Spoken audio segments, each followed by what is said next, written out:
গ্রীষ্মের তপ্ত রোদ আর মাঝে মধ্যে হঠাৎ করেই পশ্চিম আকাশে কালবৈশাখী ঘন কালো মেঘের তর্জন গর্জনের শব্দের পাশাপাশি গ্রাম অঞ্চলে আরেকটি শব্দ কানে ভেসে আসে, আর তা হলো সর্বাধিক পরিচিত কোলা ব্যাঙের ডাক। রাত কিংবা দিন সারাক্ষণ ব্যাঙের ডাকাডাকিতে মুখরিত থাকে চারপাশ। এ যেন প্রকৃতির আর এক সৌন্দর্য। রংতুলির সমস্ত হলুদ রং যেন ব্যাঙের শরীরে লাগানো হয়েছে। এ যেন প্রকৃতির এক নৈসর্গিক চিত্র। অনেকেই দেখেছেন, আবার অনেকেই দেখেননি। আমাদের প্রকৃতিতে সচরাচর একসাথে এদের দেখা মেলে না।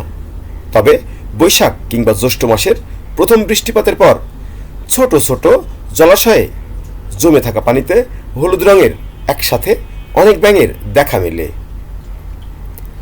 যে জলাশয়ে এরা মিলিত হয় তার চারদিক ব্যাঙের ঘ্যাঙর ঘ্যাং ডাকে মুখরিত হয়ে ওঠে।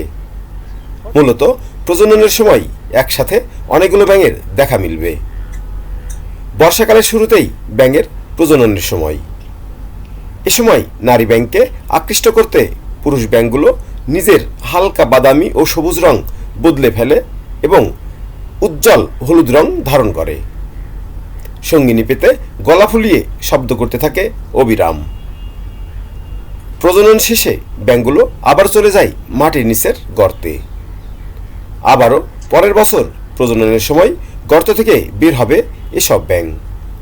বংশ বিস্তারের জন্য মিলিত হবে নারী সঙ্গিনীর সাথে, ডাকবে ঘ্যাঙর ঘ্যাং। প্রাকৃতিক পরিবেশ জানান দেবে বর্ষাকালের।